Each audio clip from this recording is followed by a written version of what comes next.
नमस्कार साथियों। आप सभी का एबीबी लर्निंग हब के ऑनलाइन प्लेटफॉर्म पर हार्दिक स्वागत है। कल अपने जो चैप्टर शुरू था वो है अम्ल क्षार और लवण। इसको लगभग अपने 40% कवर कर लिया है। कल की क्लास में हमने पढ़ा था पीएच स्केल के बारे में कि पीएच स्केल की परिभाषा क्या होती है, पीएच स्केल के मान कितने होते हैं और निम्न पदार्थों के पीएच मान कितने कितने होते हैं और प्राकृतिक अम्ल कौन कौन से किन किन पदार्थों में पाए जाते हैं। उसके बाद में जो आगे अपने टॉपिक की शुरुआत करेंगे वो हेडिंग होगी दैनिक जीवन में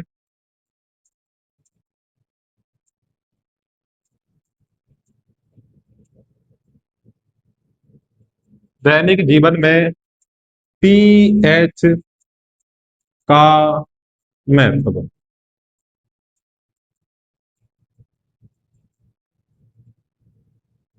कि जो डेली लाइफ के अंदर पीएच का क्या महत्व होता है उसके बारे में आज अपने पढ़ने वाले हैं। कि अगर अपने ये कहें कि मानव शरीर का पीएच मान,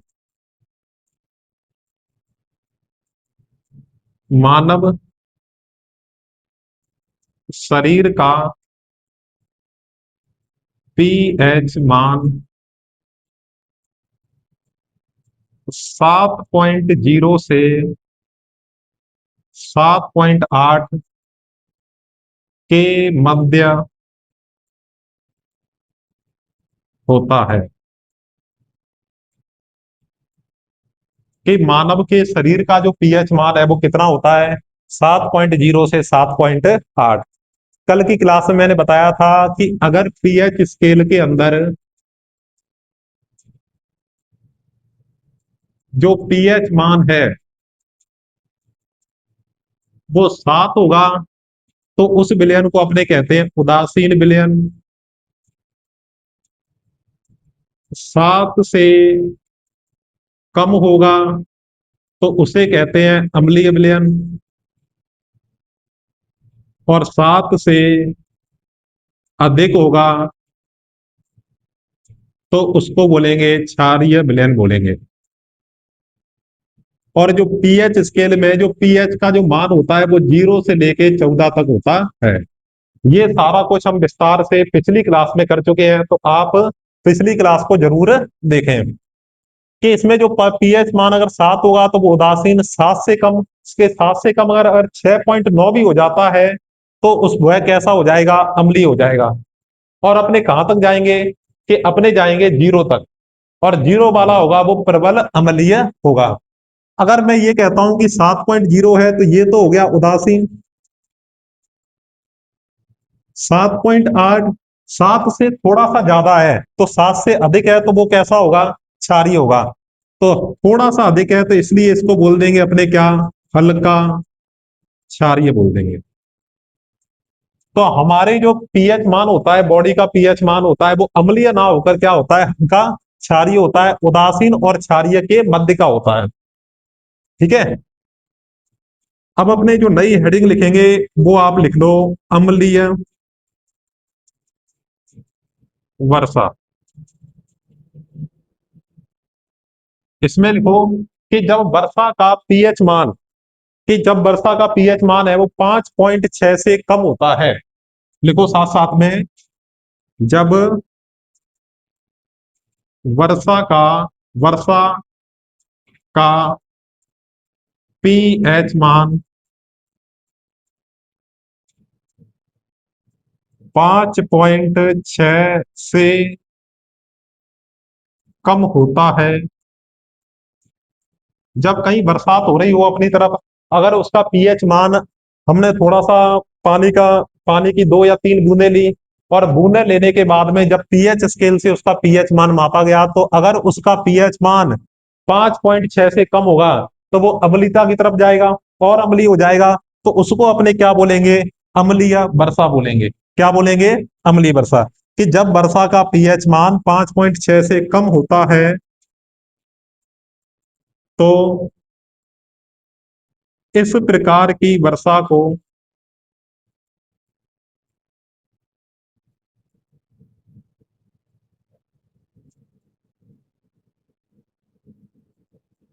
अम्लीय वर्षा कहते हैं।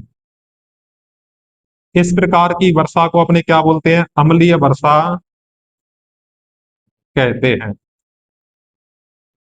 अगर इस प्रकार के जल को नदियों में प्रवाहित कर दिया जाए, तालाबों में चला जाए, तो उसके अंदर रहने वाले जीवों की उत्तरजीविता क्या हो जाती है? खत्म हो जाती है। ठीक है। तो अम्लीय वर्षा के जल को जब नदी में प्रवाहित करते हैं, ठीक है, तो उसमें रहने वाले जीवों की उत्तरजीविता, रहने की क्षमता है, वो क्या हो जाती है? कम हो जाती है। तो आप यहाँ पे आगे लिखोगे, जब अम्लीय वर्षा युक्त जल को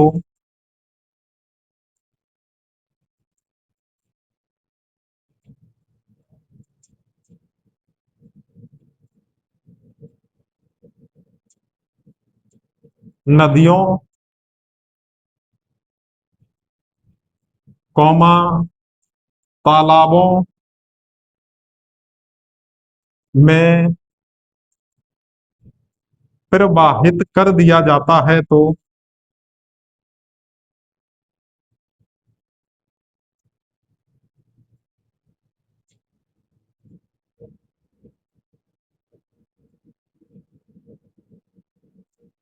उसमें रहने वाले जीवों की, उसमें रहने वाले जीवों की उत्तरजीविता का मतलब होता है कि उनमें जीवन जीने की संभावना, की उत्तरजीविता, जीवित रहने की संभावना कम हो जाती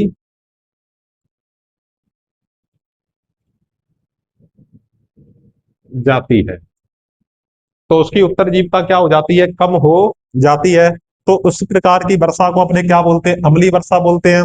तो यहाँ पे आप एक हेडिंग डाल सकते हो कि इसका ये क्या हो गया? प्रभाव हो गया। तो अम्लीय वर्षा का प्रभाव ये होगा कि अगर वर्षा का पीएच मान किससे कम हो जाए? 5.6 से कम हो जाए, इसको आप विशेष ध्यान रखोगे। तो एक बार आप इसको लिख सकते हो, या आप इसका स्क्रीनशॉट ले सकते हो। अंदर आप एक और पॉइंट ऐड कर सकते हो। जैसे मैं यहाँ पे हैज लगा के लिख देता हूं कि जो अपने शुक्र ग्रह होता है, शुक्र ग्रह, जिसको अपने बोलते हैं वीनस, शुक्र ग्रह का वातावरण, या वातावरण को ही अपने क्या बोलते हैं? वायुमंडल, वायुमंडल सल्फ्यूरिक अम्ल के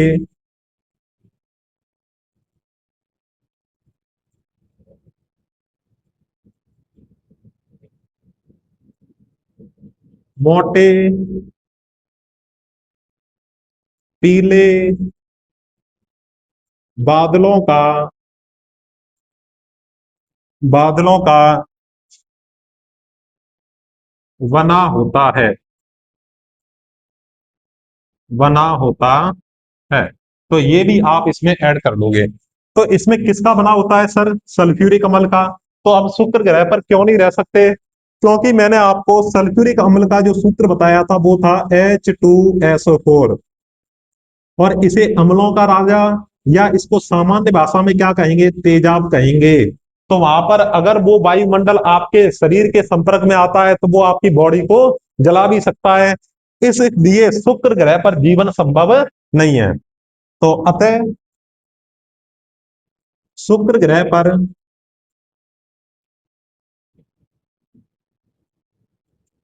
जीवन संभव नहीं है।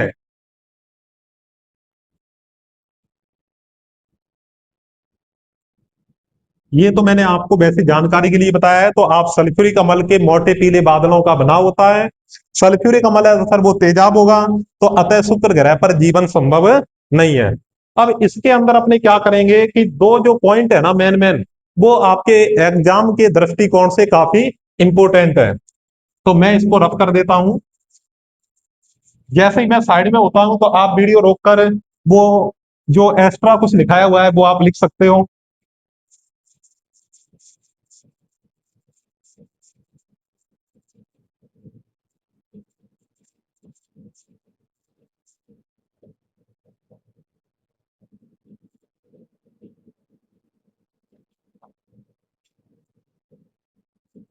अब अपने जो नई हेडिंग होगी वो है उदर में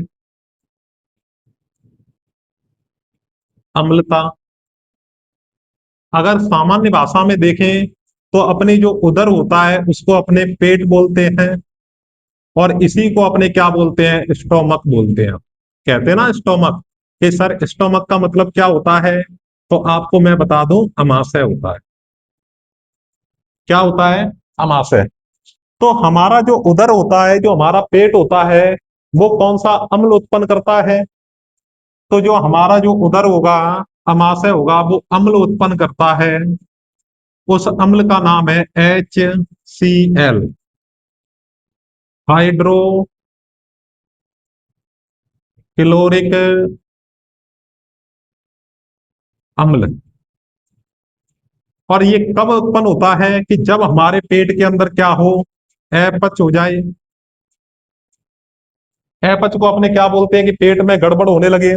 गड़बड़ अपच, जब हम ज्यादा खाना खा लेते हैं तो कई बार वो हमारी नाक से निकलना शुरू हो जाता है। तो वो हमें ये लगता है कि वो तेजाब सा निकल रहा है, तेजाब सा होता है। अपने नाकों में भी क्या है कि वो झरमराहट सी या कुछ भी कह दो, तो वो क्या है कि जब हम ज्यादा खा लेते हैं तो अपच की कंडीशन में वो हमारा पेट है, वो कौन सा अम्ल उत्सर्जित करता है? HCl।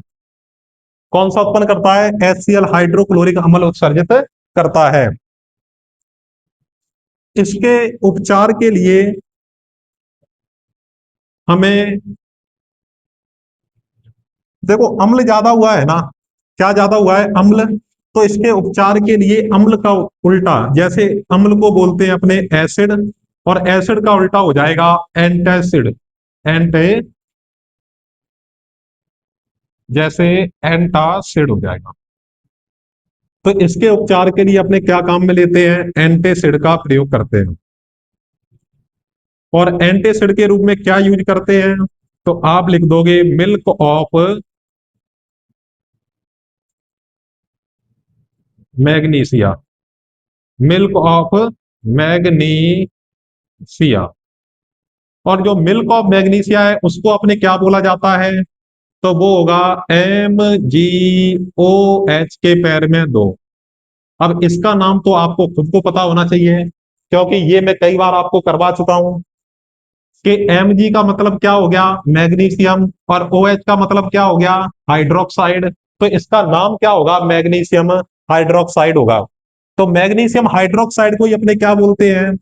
Milk of magnesia. कई बार एक नंबर के डायरेक्ट क्वेश्चन में पूछ लिया जाता है कि उदर में अम्लता के उपचार में किस यौगिक का प्रयोग किया जाता है। क्या प्रश्न होगा? कि उदर में अम्लता के उपचार में किस यौगिक का प्रयोग किया जाता है? कि सर एंटीएसिड का। और एंटीएसिड के भी रूप में क्या लेते हैं? मिल्क ऑफ मैग्नीशिया लेते हैं। तो ये इतना आप रफली उतार सकते हो। तो मैं एक बार साइड में हो जाता हूं। तो आपने ये इतना उतार लिया होगा, तो मैं इसको अब आपको थ्योरी वाइज लिखवा देता हूं। तो हमारा उदर है वो कौन सा अम्ल उत्सर्जित करता है? हाइड्रोक्लोरिक अम्ल। हमारा उदर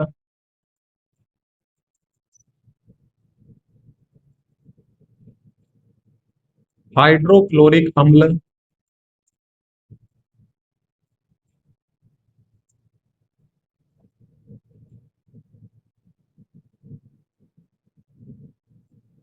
उत्पन्न करता है,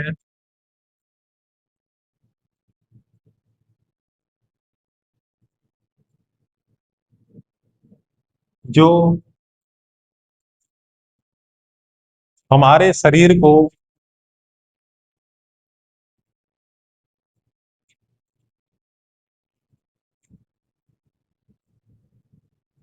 बिना हानि पहुंचाए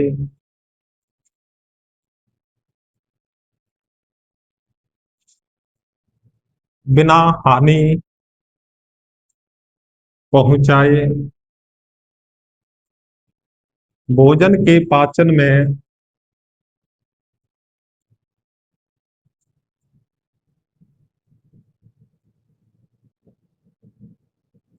मदद करता है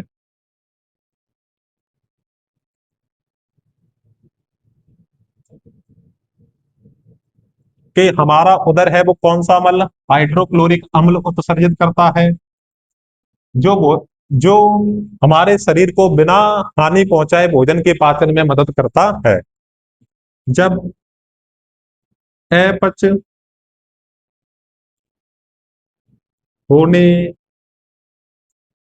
की स्थिति में, अपच मतलब इनडाइजेशन, जब भोजन पचता नहीं है या भोजन को हम ज्यादा कर लेते हैं तब, अपच होने की स्थिति में उदर से अधिक मात्रा में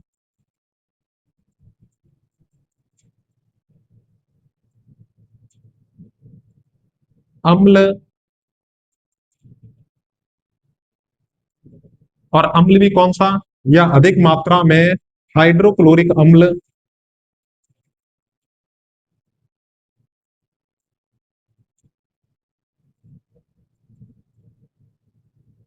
यानी बेटा HCl उत्पन्न होता है,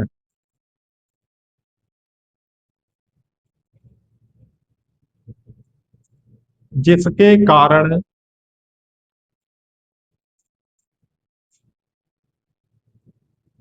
हमें दर्द, जलन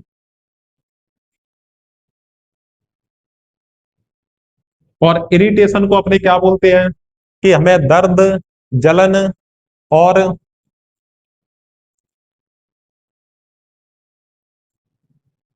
महसूस होती है।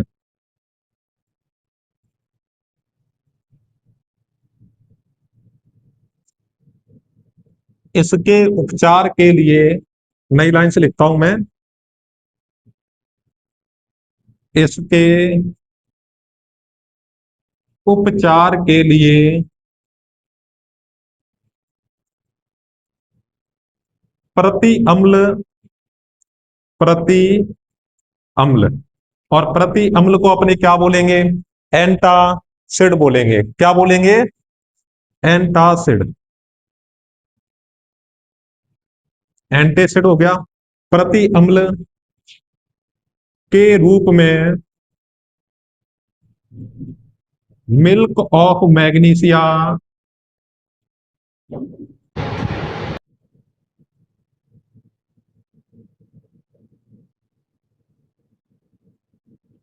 मिल्क ऑफ मैग्नीशिया, और इसी को अपने क्या बोलते हैं, मैग्नीशियम हाइड्रोक्साइड। क्या नाम होगा, मैग्नीशियम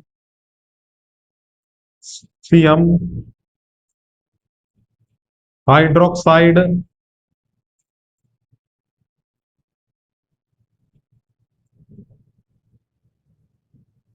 मैग्नीशियम हाइड्रोक्साइड MgOH के पैर में 2 का प्रयोग किया जाता है,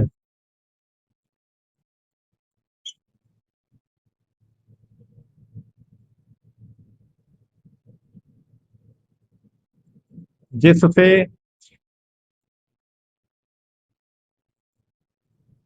दर्द व जलन में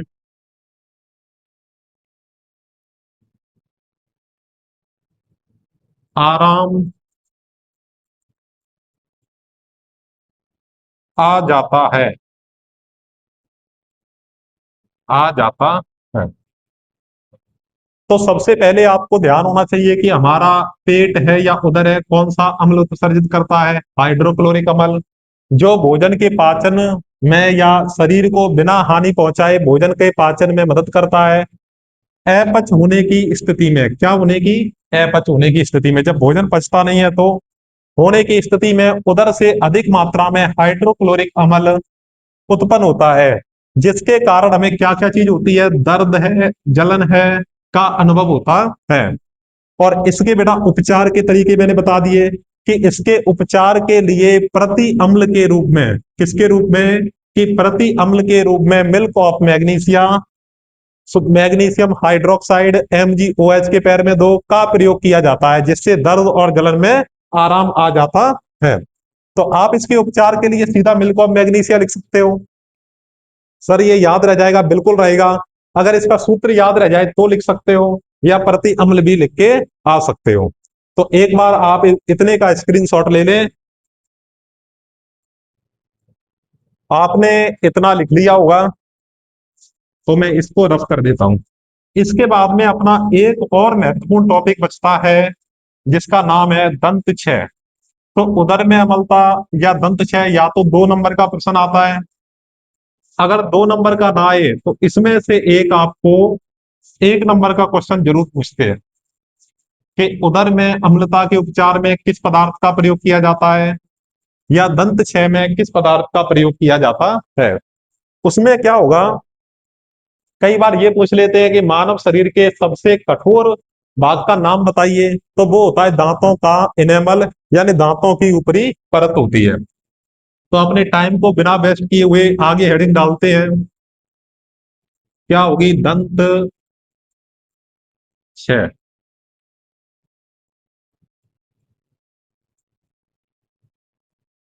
अगर हमारे मुंह का पीएच मान है वो 5.5 से कम हो जाए, कितना हो जाए, 5.5 से कम हो जाता है, तो दंत क्षय प्रारंभ हो जाता है। हमारे मुंह का, एक बार मेरे साथ साथ में लिखेंगे और मैं इसको आपको बाद में समझा दूंगा। हमारे मुंह का पीएच मान 5.5 से कम हो जाने पर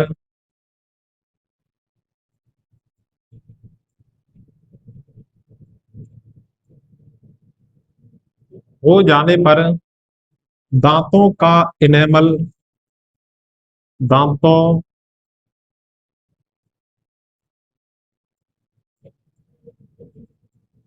का इनेमल, दांतों का इनेमल, और इसका जो रासायनिक सूत्र होता है वो है कैल्शियम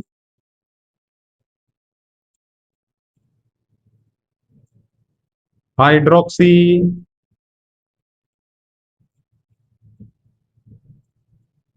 एपेटाइट।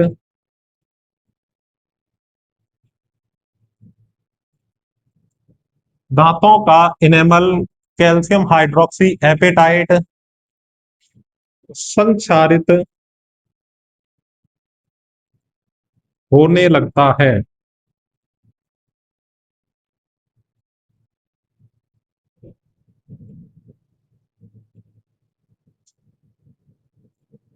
भोजन करने के उपरांत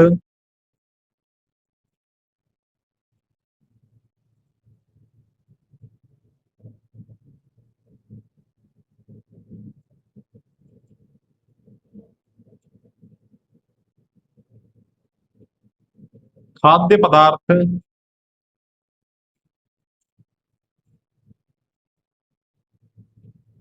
जैसे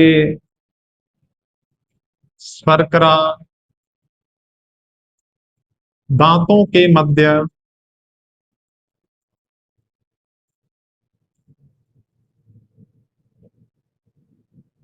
फंस जाते हैं।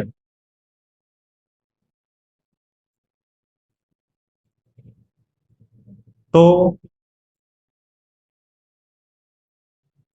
मुंह में उपस्थित बैक्टीरिया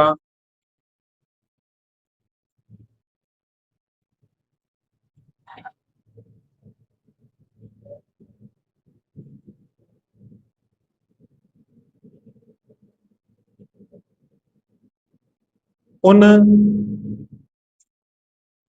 शर्करा युक्त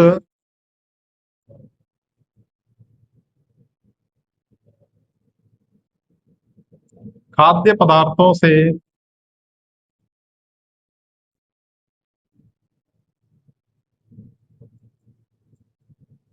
क्रिया कर अम्ल उत्पन्न करते हैं।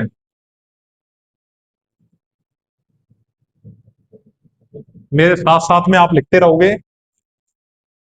अम्ल उत्पन्न करते हैं जिसके कारण दांतों की ऊपरी परत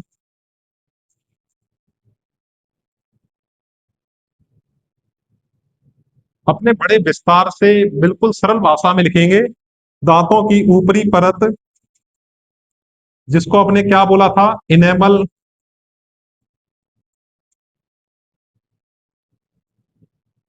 स्वक्षारित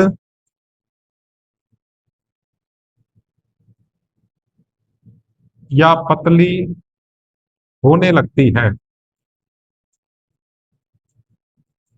तो हमारे दांत क्या होने लगते हैं, पतले। जैसे हमने भोजन किया और भोजन करने के बाद में जो खाद्य पदार्थ है वो दांतों के बीच में फंस जाते हैं। तो मुंह में उपस्थित बैक्टीरिया उन खाद्य पदार्थों के साथ अभिक्रिया करके क्या उत्पन्न करते हैं कि अम्ल उत्पन्न करते हैं। और वो अम्ल क्या करता है कि दांतों की ऊपरी परत यानी इनेमल को क्षारित या पतला कर देता है। अगर वो पतला हो गया तो हमारे दांत क्या हो जाते हैं, घिस घिस के वो पतले हो जाते हैं। तो इसके बचाव या उपचार के क्या उपाय होंगे? बचाव या उपचार कि भोजन करने के बाद हमें या तो कुल्ला कर लेना चाहिए पानी से नॉर्मल, और हमें क्षारीय दंत मंजन, क्षारीय दंत मंजन का प्रयोग करना चाहिए। तो आप लिख दो इसमें, भोजन करने के पश्चात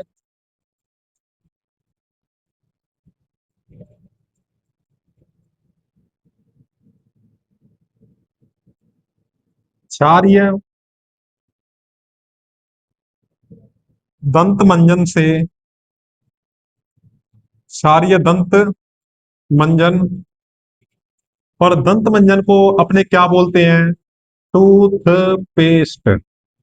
जितनी भी टूथपेस्ट आती है वो सारों की प्रकृति कैसी होती है, क्षारीय होती है। तो भोजन करने के पश्चात क्षारीय दंत मंजन या टूथपेस्ट का प्रयोग करना चाहिए।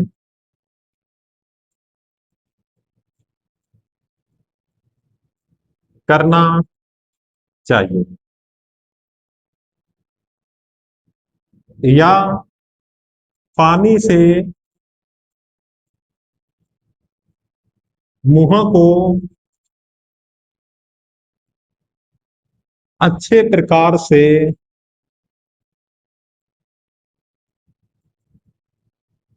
साफ करना चाहिए।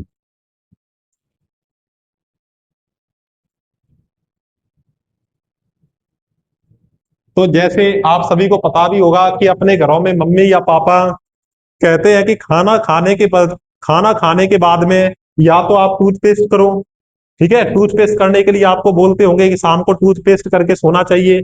क्योंकि शाम को जब आप भोजन करते हो, दूध पीते हो, तो वो जितना पदार्थ होता है वो कुछ मात्रा में दांतों के बीच में फंस जाता है। और रात भर क्या होता है कि उस पर हमारे मुंह में पाए जाने वाले बैक्टीरिया हैं, उस पर क्रिया करते हैं और अम्ल उत्सर्जित करते हैं। वो अम्ल क्या करता है, दांतों को धीरे धीरे पतला करता जाता है। और पतला होने के बाद में या तो उनमें सड़न पैदा हो जाती है, फिर हमें डॉक्टरों के पास जाना होता है। तो हमें भोजन करने के बाद में मुंह को या तो पानी से अच्छे से साफ कर लो, और दिन में कम से कम 2 बार, एक मॉर्निंग टाइम में और एक इवनिंग टाइम के अंदर हमें क्या करना चाहिए, टूथपेस्ट करना चाहिए, चाहे वो किसी भी कंपनी का हो। क्योंकि सारे प्रकार के जो टूथपेस्ट होते हैं वो कैसी प्रकृति के होते हैं, क्षारीय। और हमारे मुख के अंदर क्या उत्पन्न होता है, अम्ल उत्पन्न होता है। तो इसमें देखो, जब हमारे मुख का पीएच मान है वो 5.5 से क्या होगा, कम होगा, तो दांतों का जो इनेमल होता है क्या होगा, दांतों का इनेमल होगा वो क्या होगा, क्षारित हो जाता है, पतला हो जाता है। और इनेमल का जो सूत्र होता है वो क्या होगा, कैल्शियम हाइड्रोक्सी एपेटाइट। तो आप यहाँ पे एक स्टार लगा के वो लिख लो कि मानव शरीर का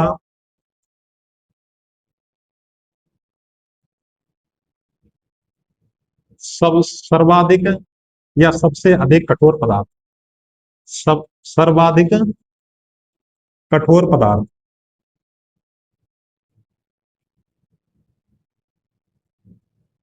तो हम उसको क्या बोलेंगे? दांतों का इनेमल। क्या होगा वो? दांतों का इनेमल। तो अगर वैसे आपसे पूछ ली जाए कि प्रकृति में सबसे कठोर पदार्थ कौन सा होता है, तो हमने पढ़ा था हीरा। और अपने ये पूछ ले कि सर्वाधिक कठोर पदार्थ कौन सा होगा, तो वो दांतों का इनेमल होगा। तो दैनिक जीवन में पीएच का महत्व क्या होता है, उसको हमने इस क्लास के अंदर बड़े ही विस्तार से समझा, आराम से समझा। ठीक है, तो एक बार इसी क्लास को आप रिपीट मोड में देख सकते हो, या जो आपने स्क्रीनशॉट लिए हैं उनका रिवीजन भी कर सकते हो। आपको ये क्लास कैसी लगी वो आप कमेंट बॉक्स में जरूर बताएं, और वीडियो को लाइक और सब्सक्राइब करें, और अपने दोस्तों के साथ में शेयर करें, और अपना जो यूट्यूब चैनल है एबीबी लर्निंग को ज्यादा से ज्यादा सब्सक्राइब करें।